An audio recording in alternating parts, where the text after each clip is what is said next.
All right, let's talk about a huge shift that's happening in AI right now. We are moving way, way beyond just asking an AI to write an email for us.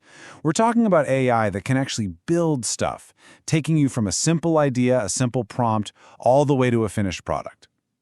Okay, let's get into it. You know that feeling, right? You're staring at a blank project, totally stuck. Or you're dealing with an AI tool that's just so slow. And don't even get me started on spending hours and hours trying to write the perfect prompt, only to get something completely useless back. If you've been there, you are definitely not alone. For the longest time, using AI for anything really complex felt like you were fighting it. It was sluggish, it would just make things up, hallucinate, and you had to feed it these super specific, perfectly crafted instructions. To really get how big of a deal this is, we've got to look back at the friction we've all been dealing with. So let's break down those old roadblocks, because once you see them all laid out, you'll understand why these new tools are such a game changer. Really, it all boiled down to a few major headaches. First, the high barrier of entry from complex coding. For most people, that's just a non-starter. Then you've got that AI writer's block, that intimidating blank screen. And even if you got past that, the iteration process was just painfully slow. And we all know the nightmare of crafting those perfect prompts, where one wrong word sends the whole thing off a cliff. And to top it all off, everything was disconnected. The AI couldn't talk to your personal data and the live internet at the same time.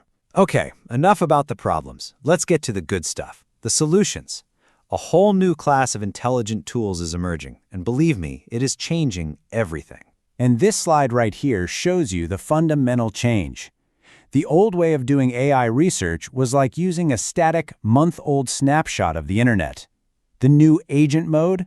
Totally different. It's performing live browser automation. It actually goes out onto the internet and gets things done on today's web pages. Kind of like a real assistant. So what can this agent mode actually do? Well, it can automate pretty much any task you do in a browser. But here's where it gets crazy powerful. It can integrate with your tools. We're talking Gmail, Google Calendar, your Google Drive.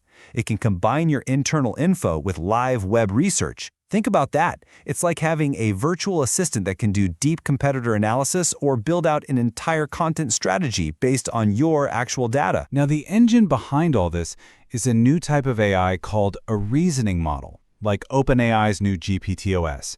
See, older models would get stuck in loops or just start making things up. These new models are designed to actually think through a problem, to ruminate on it. This makes them way more reliable for complex tasks, and it cuts down on those super frustrating hallucinations. And the best part? Getting access to these things is surprisingly easy. You can run them right on your own computer with a tool called Llama. It even has a turbo mode for crazy fast responses. Or you can use cloud services like OpenRouter to tap into dozens of different models, or Grok, for what they call super quick and really cheap processing. The power is literally right there for you to use. Which brings us to our next huge leap forward, a concept called coding on a vibe.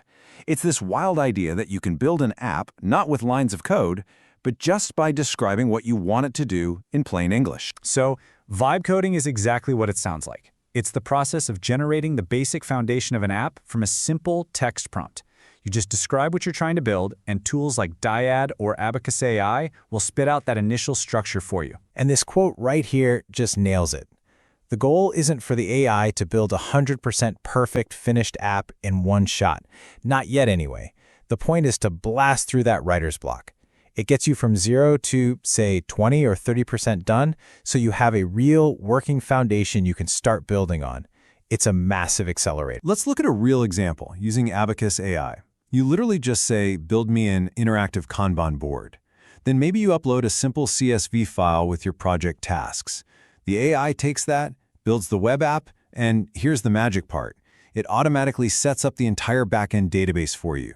You don't need to know a thing about complex tools like Supabase. It just works. Okay, now for what might be the single coolest, most powerful hack to come out of this new wave. We've all struggled to write that perfect, detailed prompt.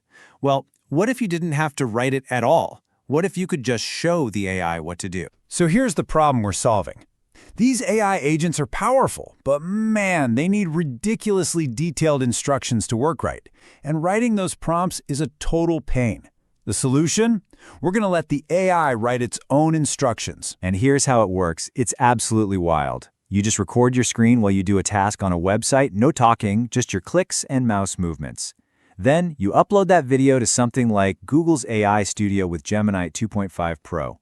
The AI literally watches your video. It analyzes your clicks, it sees how the website responds, and then it writes a perfect, detailed, step-by-step prompt that you can give to an AI agent to do that exact same task for you forever. It's a crazy hack. I mean, just think of the possibilities. You can apply this to almost any repetitive task you do in a browser. It basically eliminates the entire problem of prompt engineering. You just show the AI what to do once, and it's automated. So let's pull all this together. What does this all mean for you, for me, for all of us? Let's talk about the real-world advantages here, because this is why it all matters. So what's the bottom line? First, anyone can build apps or even their own Chrome extensions with tools like Cursor. Second, your workflows get a massive speed boost. You can go from a fuzzy idea to a working app in minutes. Third, you're reducing costs by using these powerful and cheap open source models. And finally, you get comprehensive insights because you can finally connect your private data with the live public web. And let me be clear, this is not a small incremental update. This is a huge step change. We've gone from simple chatbots that just follow commands to AI that can genuinely reason, think, and orchestrate a bunch of different tools to get a job done. The amazing thing is, this isn't some far-off future tech. These tools are real, and they're here right now. So it really just leaves you with one big, exciting question. With the barrier to entry this low and the potential this high, what are you going to build first? Now, if all this has your mind racing and you want to dive in deeper, the absolute best way to learn is to get your hands dirty alongside other people who are figuring this stuff out. There are whole communities of early adopters who are experimenting with these exact strategies every single day. To get in on that, you should check out the Early AI Adopters community on School. You'll get access to a ton of exclusive prompts, resources, coaching, and you'll see people running new experiments with these tools every day. It's the fastest way to learn these strategies. The link for that is right down in the description. Thanks so much for tuning in.